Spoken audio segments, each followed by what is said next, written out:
ओशो का ये कथन दिल भूत और भविष्य के बारे में कुछ नहीं जानता है, हमें एक महत्वपूर्ण जीवन दर्शन सिखाता है।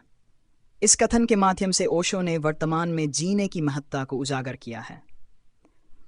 उनका कहना है कि हमारे मन में हमेशा अतीत और भविष्य की उलझनें भरी रहती हैं, जबकि दिल केवल यहाँ और अभी में जीता है।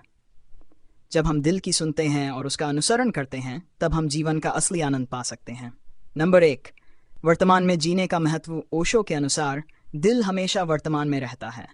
वह न अतीत के पछतावों में उलझा होता है और न भविष्य की चिंताओं में डूबा होता है। मन का स्वभाव ही है भूत और भविष्य में भटकना, लेकिन दिल हमें वर्तमान में जीने का संदेश देता है। केवल वर्तमान में जीकर ही हम सच्ची खुशी और संतोष पा सकते हैं। नंबर 2, अतीत और भविष्य के बंधन से मुक्ति। ओशो मानते हैं कि अतीत की यादें और भविष्य की योजनाएं हमारे जीवन में भारी बोझ बन जाती हैं।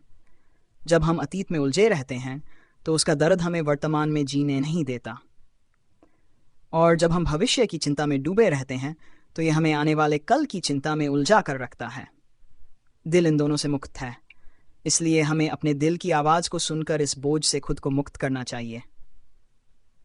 नंबर 3, दिल की भाषा समझना। ओशो कहते हैं कि दिल की अपनी एक अलग भाषा होती है। वह शब्दों में नहीं बोलता, बल्कि भावनाओं और अनुभूतियों के माध्यम से संचार करता है। जब हम अपने दिल की सुनने की कोशिश करते हैं तो हमें अपनी भावनाओं में एक अद्भुत शांति और स्थिरता का अनुभव होता है। नंबर 4, दिल और मन के बीच का अंतर। ओशो के विचार में मन और दिल के बीच एक बड़ा अंतर होता है। मन हमेशा तर्क, कारण और विश्लेषण में फंसा रहता है। इसके विपरीत दिल का स्वभाव मासूम और सरल होता है। वह सीधे अनुभव में जीता है और बिना किसी तर्क के बस वर्तमान का आनंद लेता है। ओशो के अनुसार दिल की सुनकर जीना ही असली जीवन है। नंबर 5, स्वतःस्फूर्त जीवन। दिल एक स्वतःस्फूर्त शक्ति है। जब हम दिल की सुनते हैं तो हम एक सहजता के साथ जीवन का आनंद लेते हैं। यह हमें प्राकृतिक रूप से बहने देता है और हर स्थिति में हमें शांत और प्रसन्नचित्त बनाए रखता है। ओशो कहते हैं कि हमें दिल की स्वाभाविकता के साथ बहना सीखना चाहिए। नंबर 6, मृत्यु का भय दूर करना। ओशो के अनुसार जो व्यक्ति वर्तमान में जीना सीख लेता है वह मृत्यु के भय से भी मुक्त हो जाता है। अतीत और भविष्य के डर हमें मृत्यु से भयभीत करते हैं, लेकिन जब हम अपने दिल की सुनते हैं और वर्तमान में जीते हैं तो हमें मृत्यु का डर नहीं सताता। हम जीवन को उसकी संपूर्णता में अनुभव कर पाते हैं। नंबर 7, दिल का अनुभव ही सच्चा अनुभव। ओशो का मानना है कि दिल से अनुभव किया गया जीवन ही सच्चा अनुभव है। हम दुनिया को दिल के माध्यम से ही समझ सकते हैं, क्योंकि दिल के अनुभवों में कोई छल या धोखा नहीं होता। मन की विचारधारा अक्सर भ्रम पैदा करती है, लेकिन दिल हमेशा सच्चाई का अनुभव कराता है। नंबर 8, प्रेम और करुणा का स्रोत। दिल प्रेम और करुणा का स्रोत होता है।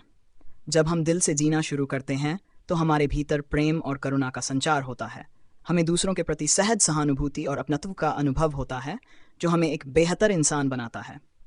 नंबर 9, खुद से जुड़ने का माध्यम। ओशो के विचार में दिल हमें अपने भीतर की गहराइयों से जोड़ता है। जब हम अपने दिल की सुनते हैं तो हम अपने अस्तित्व के वास्तविक स्वरूप से जुड़ते हैं। ये आत्म जागरूकता हमें एक नए दृष्टिकोण से जीवन को देखने का अवसर प्रदान करती है। नंबर 10, दिल हमेशा शांति में होता है। जब हम मन से सोचते हैं तो हमारे विचार हमें विचलित कर देते हैं, लेकिन जब हम दिल की सुनते हैं तो हमारे भीतर एक गहरी शांति और संतुलन का अनुभव होता है।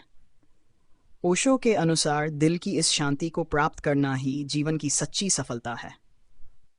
ओशो का ये कथन हमें सिखाता है कि दिल के माध्यम से जीना हमें जीवन की सच्ची शांति और सुख का अनुभव करा सकता है। अतीत के पछतावे और भविष्य की चिंताओं से मुक्त होकर जब हम दिल की सुनते हैं और वर्तमान में जीते हैं, तब हम जीवन के असली अर्थ को समझ पाते हैं। ओशो हमें अपने दिल की सुनने की प्रेरणा देते हैं ताकि हम एक खुशहाल, संतुलित और अर्थपूर्ण जीवन जी सकें।